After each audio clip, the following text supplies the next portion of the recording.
జోగులాంబ గద్వాల్ జిల్లా కేంద్రంలో బీఆర్ఎస్ నాయకుల ముఖ్య సమావేశం జరిగింది. ఈ సమావేశానికి రాష్ట్ర మాజీ స్పోర్ట్స్ చైర్మన్ ఆంజనేయులు గౌడ్, రాష్ట్ర సీనియర్ నాయకులు నాగర్ దొడ్డి వెంకట్రాములు హాజరయ్యారు. ఈ నేపథ్యంలో పార్టీ ఫిరాయింపులపై బీఆర్ఎస్ నేతలు స్పందించారు.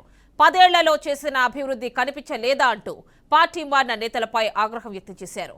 గులాబీ పార్టీ కండువా కప్పుకుని గెలిచిన నేతలు ధైర్యం ఉంటే రాజీనామా చేసి ఎన్నికల్లో గెలిచి చూపించాలని సవాల్ విసిరారు. గొర్రెల దందా, అవినీతి చేసి సంపాదించుకున్న సంపదను కాపాడుకోవడానికే పార్టీ మారారని ఆరోపించారు. కాంగ్రెస్ 6 గ్యారెంటీలు అమలు చేయడంలో విఫలమైందని బీఆర్ఎస్ నేతలు విమర్శించారు. కాంగ్రెస్ పార్టీ అధికారంలోకి వస్తే ప్రజాస్వామ్యాన్ని పునరుద్ధరిస్తా అని చెప్పినావు కదా, పార్టీ ఫిరాయింపులు ఉండవని చెప్పినావు కదా. చెప్పిన నీ నోటితోనే ఇవాళ నోటితో చెప్పి నొసడితో ఎక్కించినట్టు 7 నెలల్లోనే ఇవాళ పార్టీ ఫిరాయింపుల్ని ప్రోత్సహిస్తా ఉన్నావు కదా. కారులో కండువాలు వేసుకొని ఇల్లు తిరిగి కండువాలు కప్పుతున్నావు కదా. నువ్వు రాజకీయ వ్యభిచారిలాగా మారిపోయినావు కదా సీఎం రేవంత్ రెడ్డి గారు. నిన్ను చూసి మా పాలమూరు సిగ్గుపడతా ఉన్నది. ఇట్లాంటి బిడ్డడా మా పాలమూరులో పుట్టింది? ఇంత నీచంగా ప్రవర్తించే బిడ్డడా మా పాలమూరులో పుట్టింది?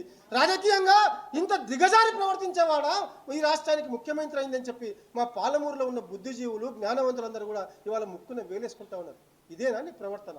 ఇదేనా నువ్వు చెప్పిన విలువలు? ఇదేనా నీవు రాహుల్ గాంధీ కలిసి రాష్ట్రమంతా తిరిగి చెప్పిన రాజ్యాంగ రక్షణ? ఇదేనా అని చెప్పి ఇవాళ మేము రేవంత్ రెడ్డి గారిని అడుగుతా ఉన్నాం. ఇంత దుర్మార్గంగా గద్వాల ప్రజల గొంతు కోసేశారు కదా, ప్రజాస్వామ్యాన్ని గొంతు కోసేశారు కదా.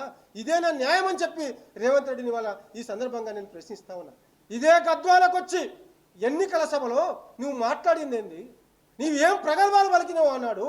ఏం చెప్పినావో గద్వాల ప్రజలు మర్చిపోతారా? ఏమని చెప్పినావు రేవంత్ రెడ్డి గారు? బంగ్లా బండ్లా ఒకటే అని చెప్పినావు కదా నువ్వు.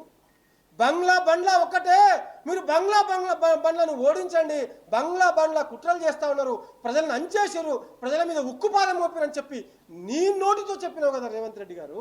మరి ఇవాళ ఆ బంగ్లా బండ్ల ఒక్కటి అన్న నీ నోటితో బండ్లను భుజానికి ఎందుకు ఎత్తుకున్నావు అని చెప్పి ఇవాళ రేవంత్ రెడ్డి గారిని మేము ప్రశ్నిస్తా ఉన్నాం. రేపు రాబోయే స్థానిక సంస్థల ఎన్నికల్లో కాంగ్రెస్ పార్టీ రుచి చూస్తుంది. జడ్పీ చైర్మన్తో పాటు జోగులాంబ గద్వాల జిల్లాలో ఉన్న అన్ని జడ్పీటీసీలని, అన్ని స్థానిక సంస్థల ప్రజాప్రతినిధుల్ని బీఆర్ఎస్ పార్టీ కైవసం చేసుకుంటుంది. బ్రహ్మాండంగా గెలిపిస్తారు ప్రజలు. బ్రహ్మాండంగా గెలిపించి కాంగ్రెస్ పార్టీ చేసిన నడిగడ్డలో, కాంగ్రెస్ పార్టీ చేసిన ముఖ్యమంత్రి రేవంత్ రెడ్డి చేసిన నీచత్వానికి చెంప దెబ్బ పెడతారని చెప్పి